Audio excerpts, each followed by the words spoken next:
금요 회복 예배 오신 모든 분들을 주님으로 환영하고 축복합니다. 제가 기도하고 하나님 말씀을 듣겠습니다.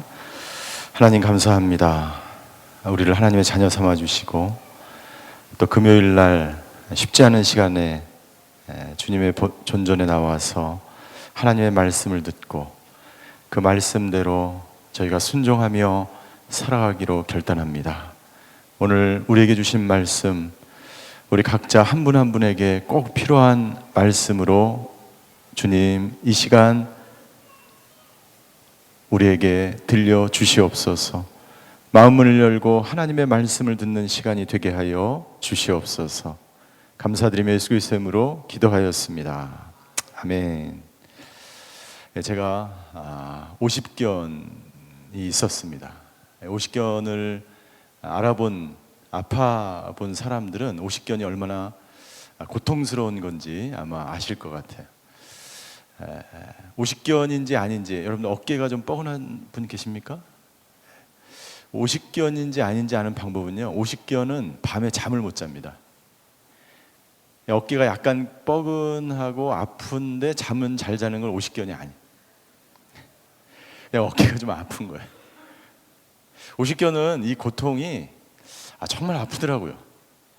제가 수술하지 않으면 안 될 정도로 아파요. 그래서 밤에 이렇게 뒤척일 때마다 아프기 때문에 그 고통은 정말 이게 경험해 본 사람만이 안다는 말처럼 이 50견이 굉장히 아픕니다.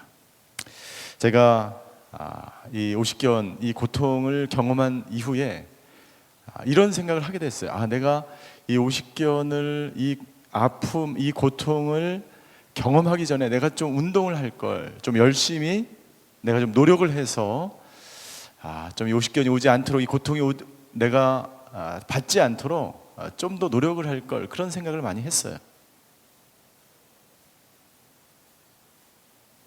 고통이 우리에게 다가올 때 그것을 이겨낼 수 있는 힘이 없으면, 내 어깨가 너무나 고통스러운데 이것을 견딜 만한 힘이 없으면 그 고통을 그냥 내가 맞이하고 당하는 수밖에 없어요. 이번에 우리 박성심 사모님이 와서 스텝 수련회 우리 훈련을 했고, 또 지난 예배 시간에 와서 말씀을 전해 주셨어요. 정말 저에게 소중한 몇 개의 문장이 있었어요. 이것은 뭐냐면, 우리가 고통을 정말 잘 맞이하는 방법이 중요하다라는 거죠. 고통을 정말 잘 맞이하는 게 중요해요. 고통이 없을 수 없죠. 중요한 것은 고통이 나에게 찾아왔을 때 그 고통을 내가 적절한 방법으로 받아들이고 수용하고, 그 고통을 내 인생 가운데 해석하고 하나님의 말씀으로 해석되어져서 그 고통을 통과하는 그 과정이 굉장히 중요하다는 거죠. 전통적인 치유의 방법은 고통을 해결하는 데 초점을 맞춰져 있었어요. 그런데 우리가 이번에 새롭게 배운 것은 뭐냐면 다음과 같은 문장입니다. 우리 자막을 한번 보시겠어요? 자, 우리 함께 같이 한번 읽겠습니다. 시작. 치유는 고통이 없는 상태가 아니라 하나님과의 굳건한 관계이다. 치유는, 전통적인 치유의 방법은 뭐냐면 고통을 없애는 거예요. 전통적인 치유의 방법은 고통이 내 인생 가운데서 사라지게 하는 거예요. 여러분들, 우리가 모든 사람들이 고통이 없는 인생을 살아갈 수는 없죠. 모든 사람들이 자기만의 고통과 아픔이 있습니다. 전통적인 치유의 개념은 고통이 없는 상태를 만드는 거예요. 그런데 우리가 제가 새롭게 놀랍게 깨달은 그것은 뭐냐면, 치유는 하나님과의 굳건한 관계이며, 치유는 고통이 없는 상태가 아니라, 우리 한 번 더 같이 읽겠습니다. 시작. 치유는 고통이 없는 상태가 아니라 하나님의 임재이며 우리의 삶을 향한 하나님의 지속적인 계획이다. 할렐루야. 치유는 고통이 없는 상태가 아니라 하나님의 임재, 하나님의 지속적인 개입, 그것을 통해서 치유가 일어난다는 거예요. 우리는 이 살면서 부딪히게 되는 6가지 감정이 있다고 그랬죠. 6가지 감정이 뭐예요? 6가지 감정: 분노, 슬픔, 두려움, 수치심, 절망, 혐오감. 이 6가지 감정은 우리가 이 세상을 살아가면서 부딪힐 수밖에 없는 감정들입니다. 그 감정들이 우리를 너무나 힘들게 하고 고통스럽게 합니다. 그 6가지 감정은 피해갈 수 없어요. 더군다나 우리가 과거에 특별히 어렸을 때 심각한 외상이나 고통을 경험했던 사람들, 기억하고 싶지 않은 경험들이 있는 사람들에게는 이 고통이 그 사람을 짓누르고 그 사람이 이 세상을 헤쳐나가지 못할 정도로 엄청난 아픔으로, 고통으로 그 사람에게 다가와요. 내 인생에 있어서 그런 감정이 나를 짓누를 때에 그것을 어떻게 이겨나갈 수 있냐 말이죠. 전통적인 치유의 방법은 이 고통을 해결하기 위해서 열심히 매달리고 기도하고 샌드백을 두드리고 여러 가지 방법을 씁니다. 그러나 새로운 우리가 경험하게 될, 그리고 우리가 배우게 된 새로운 그런 치유의 개념은 고통을 없애는 데 초점을 맞추고 고통을 없애는 데 목표를 맞추는 것이 아니라 내 안에 하나님과 깊은 임재를 더욱더 많이 체험하는 거예요. 다른 말로 하면 내 안에 그 고통을 이겨나갈 수 있는 평소의 용량을 가득 채워 나가는 것입니다. 그것을 우리는 다른 말로 하면 기쁨의 용량이다, 혹은 평강을 누리는 삶을 살아간다라고 풀이할 수가 있어요. 오늘 저희가 읽은 본문 로마서 5장 1절을 보면 이렇게 사도 바울은 우리에게 권면합니다. 1절이에요. 1절 한번 같이 읽겠습니다. 시작. 그러므로 우리는 믿음으로 의롭다는 인정을 받아 우리 주 예수 그리스도로 인해 하나님과 더불어 화평을 누리고 있습니다. 중요한 이 단어가 있는데 그것은 뭐냐면 하나님과 더불어요. 하나님과 더불어 하지 않기 때문에, 하나님과 함께 하지 못하기 때문에 고통스러운 거예요. 하나님과 함께 하지 않는 인생은 괴로움이에요. 하나님과 더불어 함께 하지 않는 그 어떤 것도 여러분들 우리에게 평강을 가져다 주지 않습니다. 저와 여러분들이 하나님과 평강, 하나님과 더불어 함께 할 때 비로소 우리는 그 하나님 안에서 참된 평강을 누릴 수 있는 거예요. 그런데 왜 우리가 평강을 누리지 못합니까? 평강을 누리지 못하는 이유는 첫 번째, 하나님에 대한 오해 때문이에요. 하나님에 대한 왜곡된 이미지 때문이에요. 하나님과 왜 우리가 교류하지 못합니까? 여러분들, 하나님과 더불어 우리가 산다고 이야기합니다. 우리가 새벽 예배를 드리고 철야를 하고 회복 예배를 드리고 40일 새벽 기도를 드립니다. 정말 그 시간에 우리가 진정 하나님과 교류하는가? 하나님과 대화하는가? 우리가 이번에 배웠잖아요. 임마누엘 저널링을 통해서 배웠잖아요. 나 혼자만의 기도인가?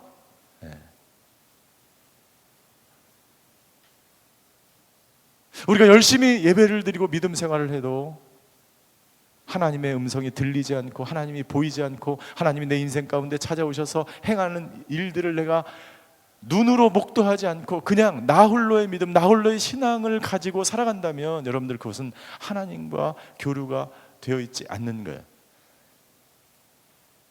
우리가 배운 용어대로 하면 관계 회로가 꺼져 있는 거예요. 우리 뇌에 관계 회로가 있어요. 그 회로가 꺼져 있는 상태에서는 아무리 내가 예배를 드려도 하나님과 교류하는 게 아니에요.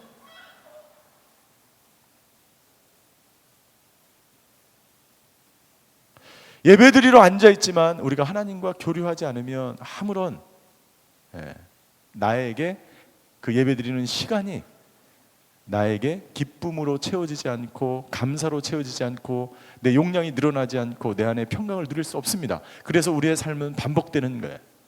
예배를 드리고 또 현실 생활에 가서는 힘들고 고통스러운 삶을 살아가는 거예요. 기도를 하고 또 현실 직장에 가서 가정에 가서 화를 내고 분노하고 슬퍼하고 외로워하고 절망하고 걱정과 근심 가운데 하루하루 살아가는 거예요. 왜요? 하나님과의 진정한 만남과 교류를 그 예배 속에서, 그 기도 속에서, 그 삶 속에서까지 그것이 연결되어 있지 않기 때문이죠.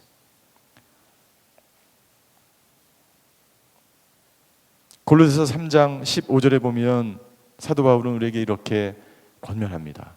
골로새서 3장 15절, 3장 15절을 같이 한번 읽겠습니다. 시작.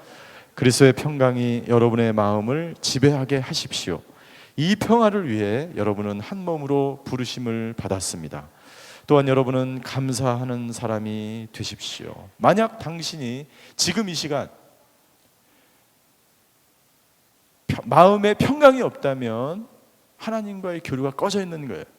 다른 말로 하면 뇌 관계로가 꺼져 있는 거예요. 만약 당신이 지금 마음 가운데 다른 말로 하면 기쁨이 없다면 하나님과의 교류가 단절되어 있는 거예요. 관계로가 꺼져 있는 거예요. 만약 지금 이 시간에 당신 안에 감사하는 마음이 없이 불평과 불만과 비판과 그런 마음으로 가득 차 있다면 하나님과의 관계가, 교류가 단절되어 있는 거예요. 내 관계 회로가 꺼져 있는 거예요.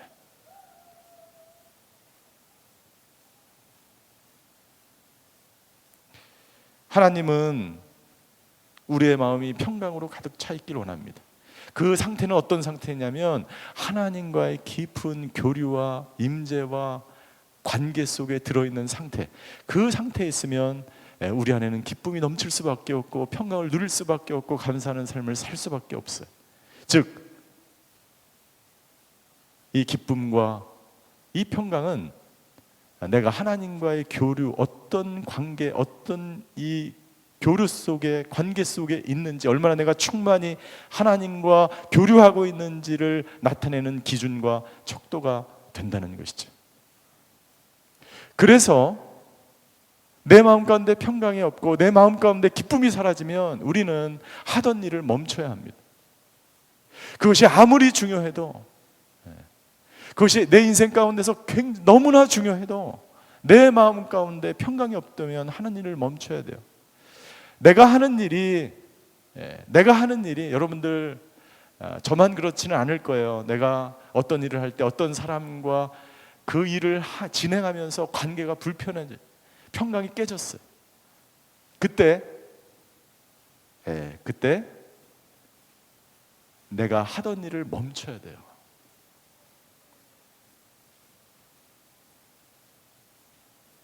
자녀의 관계 속에서, 가정에서, 부부관계 속에서, 여러분들 교회에서, 직장에서 그 사람과의 관계가 깨져 있으면 내가 하던 일을 멈춰야 합니다. 멈춰서 과연 무엇이 문제인가를 점검해야 돼요. 스탑하는 것이 굉장히 중요합니다. 우리는 어떻게 평강을 누리며 살아갈 수 있을까요? 스탑한 다음에 내 관계 회로가 꺼져 있는지를 체크해야 됩니다. 다른 말로 하면 하나님과의 교류가 중단되어 있는지를 점검해야 합니다. 다른 말로 하면 내가 다른 사람과의 관계 속에서 힘들고 어렵고 기쁨이 사라지고 평강이 사라진 그 상태가 되면 바로 오늘의 본문의 말씀처럼 내가 과연 하나님과 함께 이 일을 하고 있는지, 하나님과 더불어 이 관계 속에 놓여 있는지를 체크해야 된다는 것이죠. 우리가 평강을 누리려면 첫 번째, 하나님과 더불어 함께하는 상태에 있어야 한다는 거예요. 하나님과 더불어 함께 있는 것, 그때 우리는 진정한 샬롬 가운데 들어갈 수 있습니다. 샬롬은 여러분들, 샬롬의 그 뜻은 뭐냐면 우리가 배운 것처럼 이 히브리 말로 샬롬이라고 하는 것은요 굉장히 중요한 단어예요. 여러분들, 우리나라처럼 이스라엘 사람들도, 유대인들도 오랜 동안, 오랜 역사 속에서 전쟁과 기근과 핍박과 바벨론의, 아수르의, 애굽의, 그리고 해안 지역에 있는 수많은 전쟁의 그런 고통을 받았어요. 그렇기 때문에 이 사람들 안에 이 샬롬은 굉장히 중요한, 과연 내가 이 수많은 외세 침입과 전쟁과 이 상태 속에서 굶주리고 헐벗고, 여러분들 바울도 똑같은 경험을 했어요. 여러분들 바울이 얼마나 복음을 전하면서 고통을 당했는지 우리는 너무나 잘 알고 있습니다. 강의 도적과 여러분들 수많은 매질과 동족의 위험과 같은 동족의 배반과 배신과 따돌림과 수많은 어려움과 환난을 당했어요. 그럼에도 불구하고 바울은 하나님과 더불어 했기 때문에, 하나님과 더불어 복음 증거의 삶을 살아왔기 때문에 평강을 누릴 수 있었던 거예요. 나는 저와 여러분들이 하나님과 더불어 평강을 누리시게 되기를 주의 이름으로 축원합니다. 하나님은 우리에게 말씀하시는 분임을 믿습니다. 여러분들, 우리가 이번에 배운 것은 뭐예요? 하나님과 교제하는 것이 너무나 쉽다는 거예요. 하나님과 교류하는 것이 너무나 쉽다는 거예요. 하나님과 너무나 쉽게 우리는 하나님과 대화하고 교제하고 만날 수 있다는 거예요. 샬롬은 우리가 우리의 마음 가운데 평강이 있게 되면 우리의 마음이 열리게 됩니다. 다른 사람을 받을 수 있게 됩니다. 다른 사람과 좋은 관계 속에 들어가게 되고, 다른 사람에게 관심을 보이게 되고, 융통성이 있게 되고, 자기를 돌아보기 시작하고, 다른 사람이 나를 가까이 하는 것을 받아들이기 시작해요. 그래서 여러분들, 내 마음 가운데 다른 사람을 거부하고 나 홀로 있고 싶어하고, 다른 사람이 꼴 보기 싫어지고, 그 사람만 없었으면 좋겠다는 생각이 들 때에, 그때 여러분들 내 상태는 하나님과의 교류가 꺼져 있는 거예요. 평강이 없는 거예요. 기쁨이 사라지는 거예요. 사도 바울은 유대인들을 향하여서는 유대인처럼, 이방인들을 향해서는 이방인처럼 살아왔어요. 그 사람이 어떤 상태인지 누구든지 상관없이. 왜요? 사도 바울은 그 하나님과 더불어 동행하는 전도의 삶을, 증인의 삶을 살아왔기 때문에, 그리고 그의 마음은 항상 평강으로 기쁨으로 가득 차 있었기 때문에 상대방이 누구인지 상관없이 그 사람들을 받아들였던 거예요.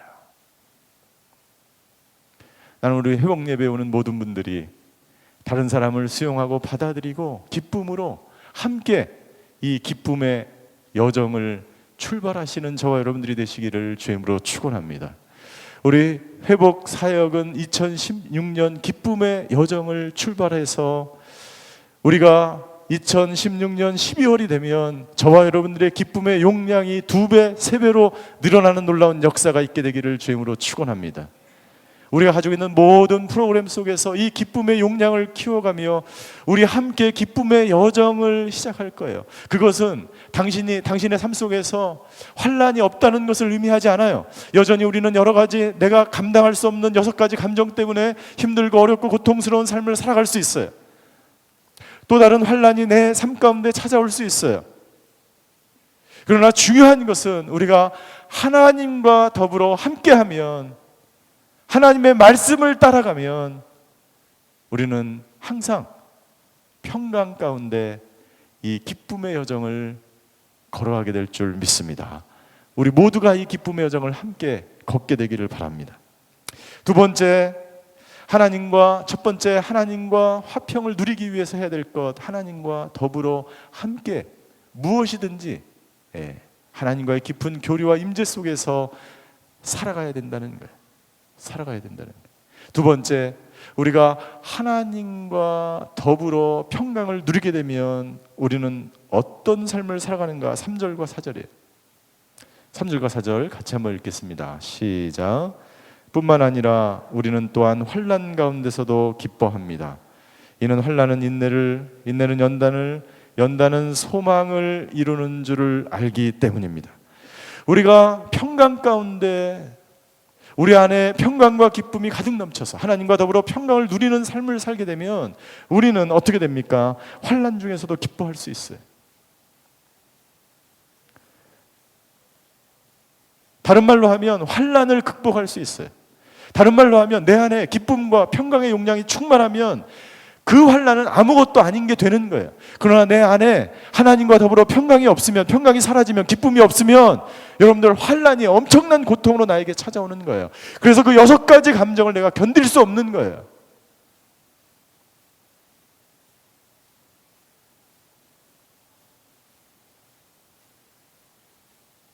내게 찾아오는 그 자그마한 물결도 내가 감당하지 못하는 거예요. 언제 당신이 하나님과 더불어 평강을 누리지 못하게 될 때 우리는 자그마한 시련에, 환난에 넘어지게 되어 있습니다. 예수님께서 십자가를 견디신 이유는 뭡니까? 예수님께서 3년 동안의 공생의 수많은 시간 동안, 그리고 결국 마지막에 그 십자가를 담대하게 지실 수 있었던 이유는 예수님이 끊임없이 하나님과 더불어 그의 공생애를 살아왔기 때문이에요. 저와 여러분들이 예수님처럼 하루하루 예수님의 공생애처럼 하나님과 더불어 하나님과 교류하며 살아갈 때에 당신에게 찾아오는 그 환난이, 그 십자가가 어떤 고통으로 다가와도 그것을 기쁨으로 이겨낼 줄 믿습니다. 히브리서 12장 2절에 히브리서 기자는 이렇게 우리에게 권면합니다. 같이 한번 읽겠습니다. 시작. 믿음의 창시자여 완성자신 예수를 바라봅시다. 그는 자기 앞에 놓여있는 기쁨을 위해 부끄러움을 개의치 않으시고 십자가를 참으셨습니다. 그래서 그는 하나님의 보좌 오른편에 앉게 되셨습니다. 예수님은 자기 앞에 놓여있는 기쁨을 위해서 그 수치를, 그 부끄러움을, 그 고통을 넉넉하게 참으실 수 있었어요. 환난을 이겨나갈 수 있는 것, 여러분들 우리가 억지로 이겨나갈 수 없어요.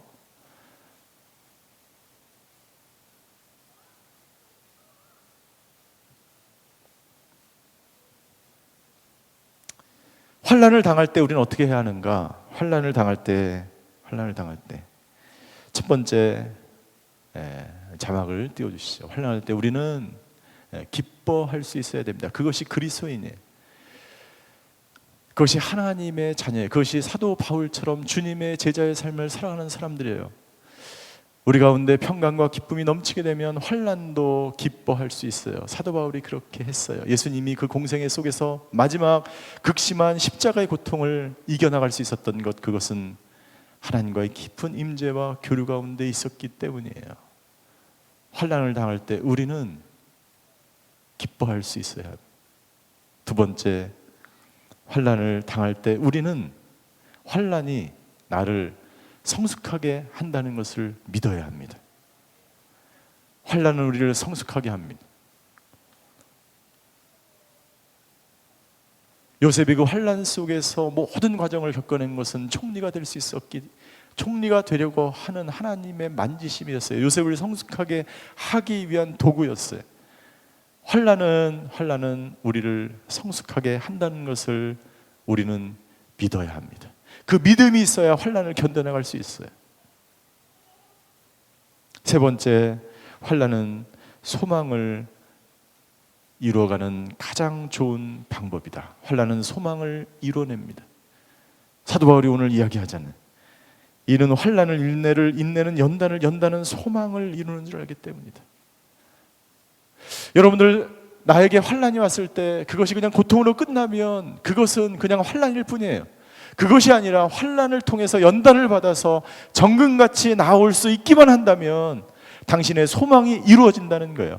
그 소망을 2016년에 꼭 이루시기를 주님으로 축원합니다.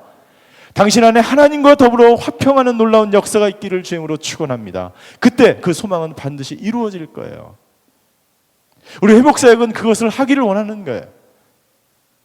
우리 회복사역에서는 여러분들 과거의 전통적인 방법으로 계속해서 여러분들 고통을 없애는 노력을 나의 행위나 그 어떤 것으로도 그 고통은 사라지지 않아요. 고통은 계속해서 옵니다. 중요한 것은 뭐냐면 내 안에 기쁨과 평강을 계속해서 만들어 나가는 거예요. 용량을 키우는 거예요. 그때 우리는 기뻐할 수 있고 환난이 소망이 되고 환난 통해서 우리는 성숙할 수 있어요. 네 번째, 환난은 하나님의 사랑을 확신하는 가장 좋은 방법이에요. 환난은 하나님의 사랑을 확신하는 가장 좋은 방법입니다. 여러분, 우리가 환난을 당하게 되면 두 가지 방법을 취하게 됩니다. 우리에게 고난이 찾아오면 두 가지 방법을 취하게 돼요. 어떤 사람은 하나님께 더욱 매달립니다. 하나님과 더불어 이것을 극복해 나가려고 합니다. 하나님의 사랑 안에 더욱더 깊이 들어가게 되고 하나님의 사랑을 더욱더 체험하는 사람이 있어요. 그러나 반면 여러분들 환난이 올 때 더 깊은 수렁 속에 빠지는 사람이 있어요. 왜 그렇습니까?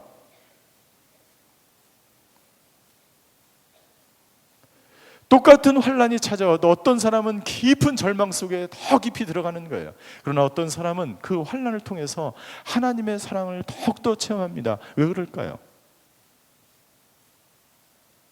평소에 얼마나 많이 당신이 하나님과 더불어 평강을 누리는 삶을 살아왔는지가 그것을 결정하는 거예요. 평소에 얼마나 많이 당신이 하나님과 깊은 교류 가운데 있었느냐가 그것을 결정하는 거예요. 얼마나 많은 신앙생활을 하고 얼마나 많은 11조를 하고 얼마나 많이 본당을 들락날락거리며 기도하며 예배드리는지는 중요하지 않아요.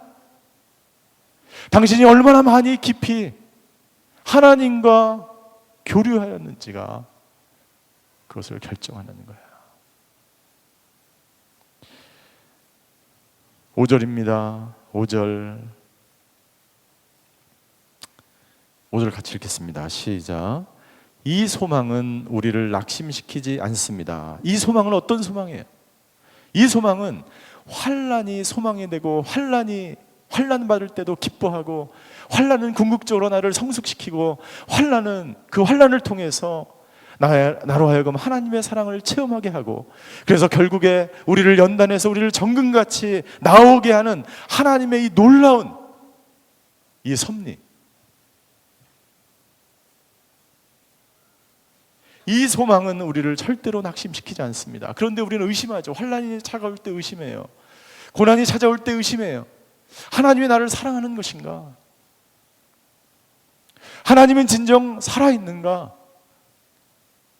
내가 환난을 당할 때 하나님은 뭐 하시는가? 라는 의심과 생각을 하게 되죠. 그래서 바울이 5절에 도장을 찍는 거예요. 5절에 뭐라고 이야기합니까? 하나님께서 우리에게 주신 성령으로 인해 그분의 사랑을 우리 마음에 부어주셨다는 거예요. 하나님의 성령님께서 여러분들이 하나님과 더불어 평강을 누리고자 하기만 한다면 성령님께서 당신에게 하나님의 사랑이 어떠한지를 부어주신다는 거예요. 그 성령님이 저와 여러분들과 함께 하시기를 주님으로 축원합니다. 전제는 뭐냐면 당신이 하나님과 더불어 함께 있어야 돼요. 하나님과 교류해야 돼요. 하나님 안에 있어야 돼요. 하나님을 떠나서는 절대로 어떤 기쁨도 평강도 우리는 누릴 수 없습니다. 성령님께서 우리로 하여금 하나님의 사랑이 어떠한지를 깨닫게 하는 거예요. 하나님은 언제 우리를 사랑하셨습니까? 여러분들이 언제 하나님의 사랑을 깊이 깨달으셨습니까? 사도 바울은 이렇게 고백합니다. 사도 바울이 언제 그 하나님의 사랑을 깨달았는지 사도 바울이 이렇게 고백해요. 6절입니다. 6절. 우리가 아직 연약할 때 하나님 우리를 사랑해 주셨어.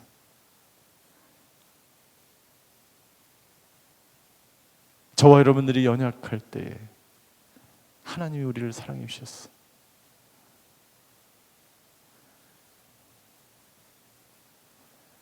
제가 그거 다른 예배에서 아마 설명드린 것 같아요. 여러분들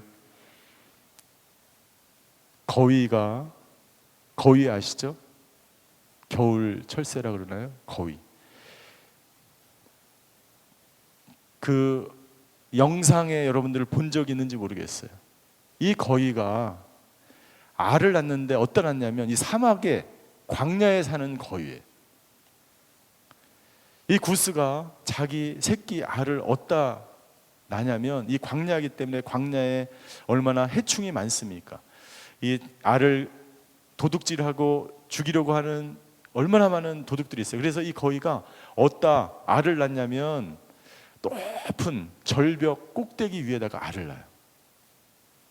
그 영상 보신 적 있어요? 알을 낳고 이제 며칠 만에 이 알에서 새끼가 부화해요. 부화하는데 그 높은 절벽에서 이 새끼 거위가 어떻게 합니까? 부화한 지 이틀 3일밖에 안 된 이 새끼가 이 절벽에서 떨어지는 거예요, 혼자.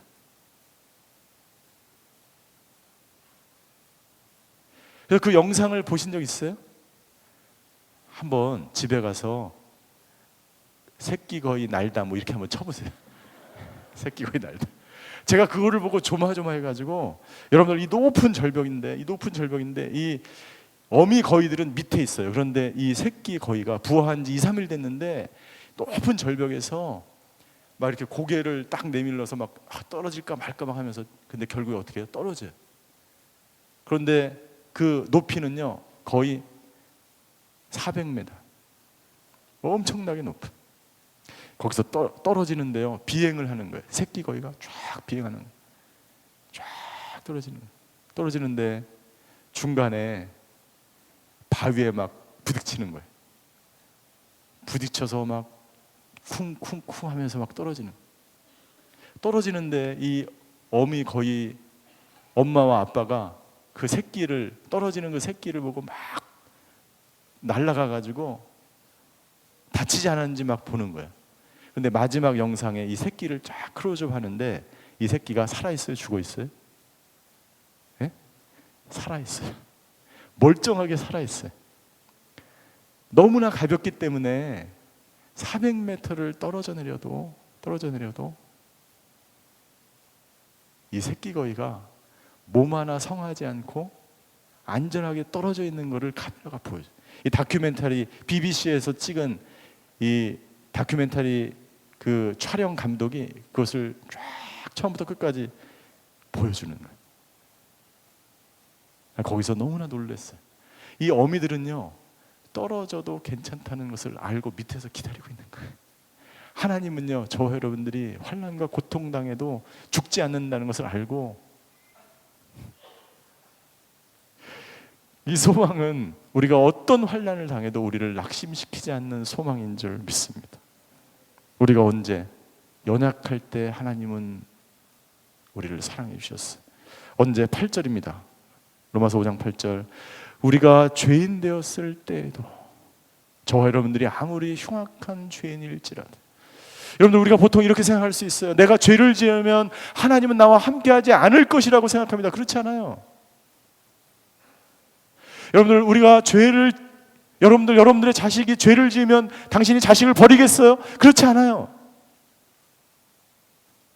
우리가 오해하는 것 중에 하나는 뭐냐면, 우리가 죄를 지으면 하나님은 나를 싫어하고 버리고 하나님 나와 함께하지 않는다고 생각해요. 그때 하나님의 교류가 사라지는 거예요. 그렇지 않습니다. 하나님은요 당신이 어떤 상태에 있든지 죄인 되었을 때에 하나님은 당신을 사랑하셨다라고 바울은 이야기합니다. 당신이 죄 가운데 있을지라도 하나님은 당신과 함께하는 하나님을 믿으시기를 주임으로 축원합니다. 그때 당신 안에 평강이 있고, 그때 당신은 죄를 이겨나갈 수 있는 거예요. 죄로 인해서 생긴 그 모든 수치와 절망과 좌절을 이겨나갈 수 있는 거예요. 세 번째, 로마서 5장 10절. 우리가 언제 하나님과 원수 되었을 때조차도 하나님 우리를 사랑하셨어요. 여러분, 당신은 어떤 상태에 있습니까? 당신은 이 세상에서 세상 사람들이 볼 때 가장 연약한 가운데 있습니까? 가장 궁핍한 가운데 있습니까? 당신은 죄 가운데 있습니까? 아니면 하나님과 원수될 만한 그 어떤 상태에 놓여 있을지라도 하나님은 당신과 함께 하시고 당신을 사랑하셔서 예수님을 이 땅 가운데 보내주신 줄 믿습니다. 할렐루야. 이 믿음이, 이 확신이, 당신이 어떤 상태에 있든지 하나님은 당신과 함께 한다는 그 임마누엘의 하나님을 여러분들 믿으시기를 주임으로 축원합니다. 왜 믿지 못해요? 왜?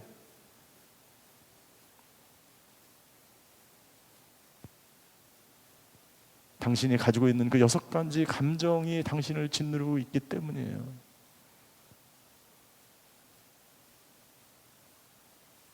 슬픔과 분노와 두려움과 수치심과 거절감과 그 감정이 당신의 인생을 지배하지 않게 하십시오. 하나님은 그 감정으로 당신이 살아가는 것을 원치 않으세요. 그 감정은 에너지예요. 그 감정은 당신을 절망에 빠지게 할 뿐이에요. 그 감정은 당신을 점점 구덩이에 빠지게 할 뿐이에요. 로마서 5장 11절 우리 같이 한번 읽습니다. 같이 읽습니다. 시작. 그뿐 아니라 이제 우리는 우리를 하나님과 화목하게 하신 우리 주 예수 그리스도인의 하나님 안에서 기뻐합니다. 사랑하는 우리 성도 여러분들, 하나님 안에서, 하나님으로 인하여, 하나님 예수님 때문에 우리를 하나님과 화목하게 하신, 우리가 연약할지라도, 우리가 죄의 가운데 있을지라도, 우리가 하나님과 원수될지라도, 우리가 어떤 상태에 있을지라도 임마누엘의 하나님을 경험하게 하신 그 예수님으로 인하여 기뻐하시는 저와 여러분들이 되시기를 주님으로 축원합니다. 기도하시겠습니다. 우리 기도하기 전에 우리 찬양을 한번 하고 기도했으면 좋겠습니다. 우리가 오늘 첫 번째, 하나님과 더불어 화평을 누리는 삶을 살아라. 두 번째, 우리가 하나님과 더불어 평강을 누리게 되면 어떤 환난도 이겨나갈 수 있다. 세 번째, 하나님은 우리 안에 계속해서 기쁨과 평강과 감사의 용량이 풍성해지길 원합니다. 그때 우리는 우리가 인생에서 경험하게 되는 그 6가지 감정 속에서 살아가는 인생이 아니요, 오직 예수님 때문에 기뻐하는 인생을 살아갈 수 있다. 오늘 이 찬양을 같이 한번 하고 같이 기도드리는 시간을 갖기를 원합니다. 하나님의 음성을 듣고자 기도하며 찬양하겠습니다. 하나님의 음성을 듣고자 기도하며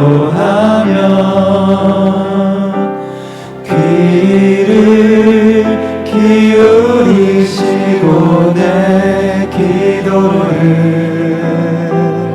들어주신다네.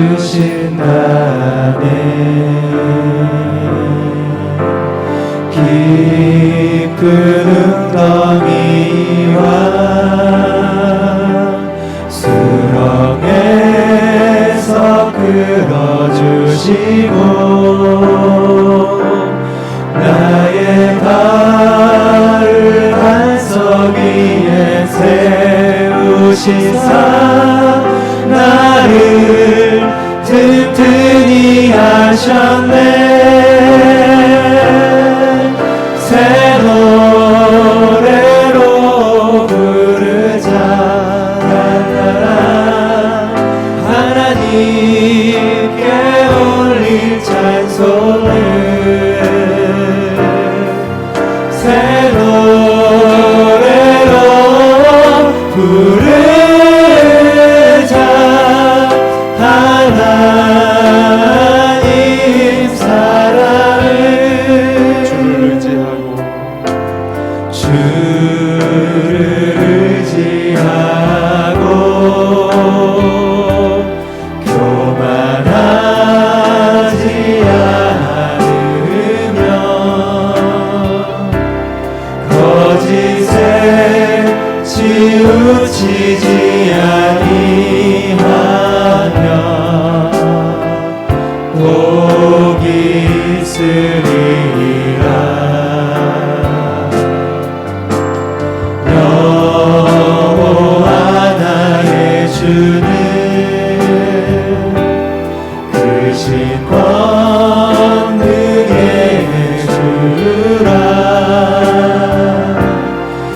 그의 크신 광능으로 우리들을 사랑하여 주시네. 새 노래로 부르자. 랄라라. 하나님께 올린 찬송을 새 노래로 부르자. 하나님 사랑을. 이 시간에 우리 같이 기도하기 원하는데요, 다 같이 눈을 감고 오늘 하나님께 감사한 것이 있으면 그 감사한 것이 무엇인지 한번 기도했으면 좋겠습니다.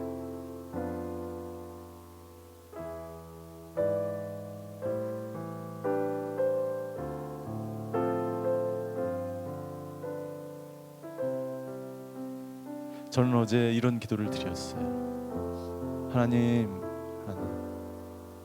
제가 너무 바쁘고 분주해요. 하나님, 너무 바쁘고 분주하고 너무 일이 많아요.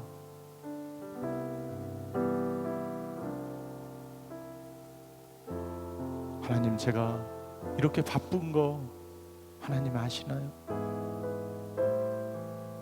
그때 하나님이 저에게 이렇게 말씀하셨어요. 기원아, 내가 바쁘고 분주해 보이는구나. 그럼에도 불구하고 나에게 찾아왔어.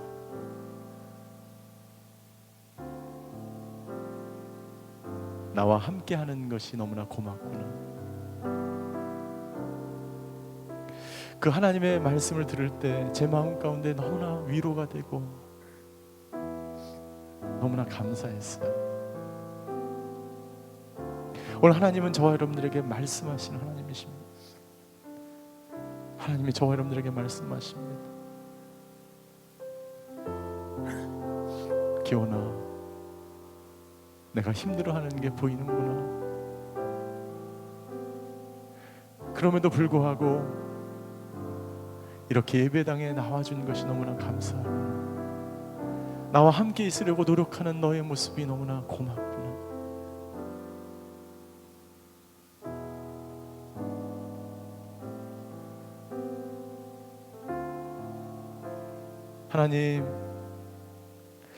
하나님 힘들고 어려운 시간, 어려운 환경 가운데 있지만 이렇게 주님을 만날 수 있는 것이 너무나 감사합니다.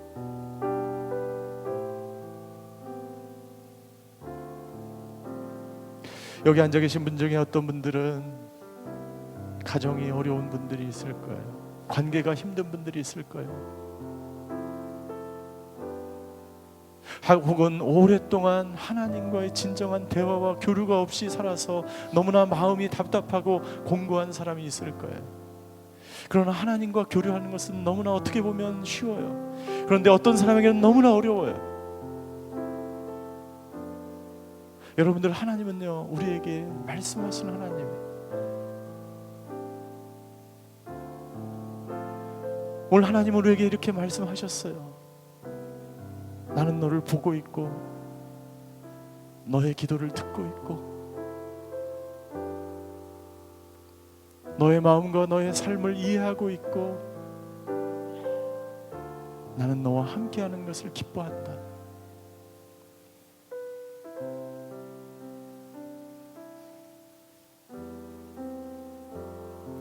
오늘 이 시간 우리가 함께 하나님께 기도하기 원합니다. 기도할 때 기도도 하지만 우리가 하나님의 음성을 듣기 원해요. 오늘 하나님이 당신에게 주시는, 당신만을 위해서 당신이 어떤 상태에 있든지 하나님은 당신에게 함께 하시고 당신이 어떤 연약한 상태에 있든지, 당신이 얼마나 곤고하든지, 당신이 얼마나 궁핍하든지, 당신이 어떤 죄악 가운데 있든지, 하나님은 어떤 상태에서도 당신과 함께 하시는 하나님이세요. 우리가 듣지 못하고, 우리가 보지 못하고, 우리가 이해하지 못하고, 우리가 느끼지 못해서 하나님이 안 계신 것 같고, 하나님이 침묵하는 것 같지만 그렇지 않아요. 하나님은 지금 당신에게 말씀하시고 당신과 함께 하십니다.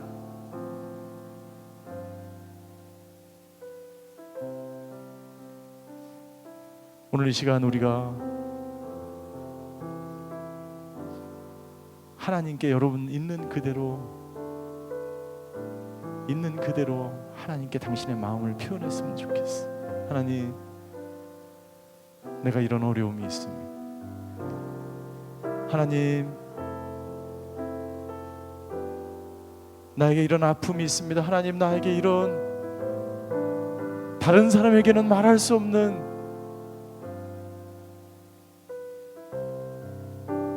상황 가운데 있습니다. 오늘 그 고백으로 하나님께 기도했으면 좋겠어요. 같이 1분간 기도하시겠습니다. 사랑의 하나님, 거친 파도 날 향해 와도 주와 함께 날아오르리.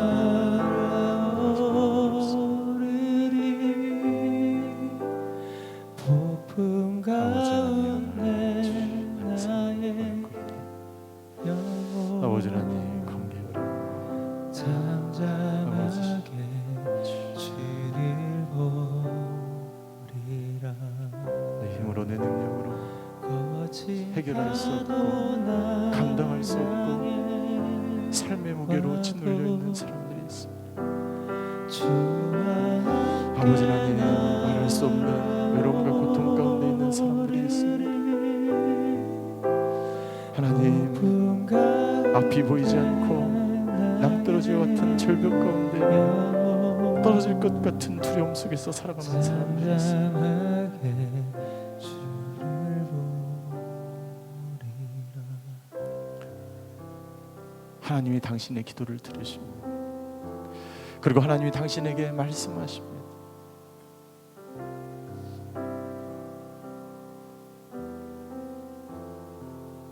내가 너를 이해한단다.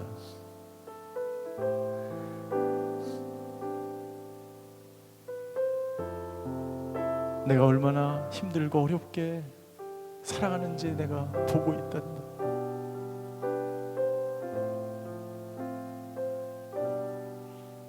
너의 눈에서 흘리는 그 눈물을 내가 보고 있단다.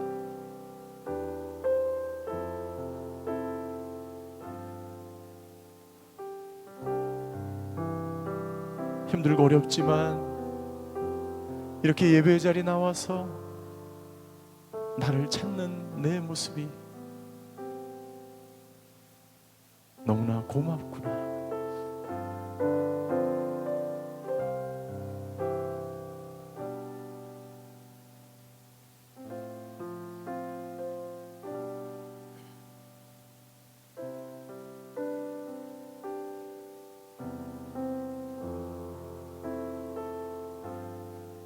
하나님, 우리에게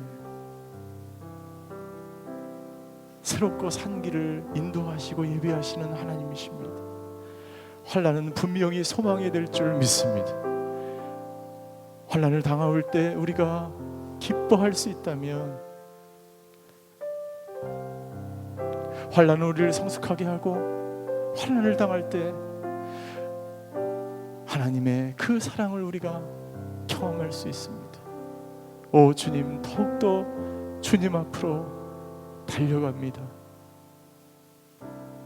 하나님, 오늘 그렇게 주님께 나오는 한 분 한 분마다 위로하여 주시고, 하나님의 음성을 듣고 하나님이 주시는 참된 평강과 기쁨과 감사의 삶을 살아가는 저희 모두가 되게 하여 주시옵소서. 우리의 삶의 저항마다 찾아오셔서 내가 너와 함께 하신다는 그 하나님의 음성을 들으며 살아가게 하여 주시옵소서. 오늘도 절망과 분노와 슬픔이 아니라 기쁨과 평강과 감사의 삶을 살아가기로 결단하는 저희들 되게 하여 주시옵소서. 지금은 우리 주 예수 그리스도의 은혜와 하나님의 극진하신 사랑과 성령님의 감화 교통하심의 역사가 오늘 하나님과 더불어 평강을 누리며 살아가기로 결단하는 이 자리에 머리 숙이신 하나님의 사람들을 머리 위에, 그의 가정과 자녀와 일터 위에 이제로부터 영원히 함께 계시기를 간절히 축원하옵나이다.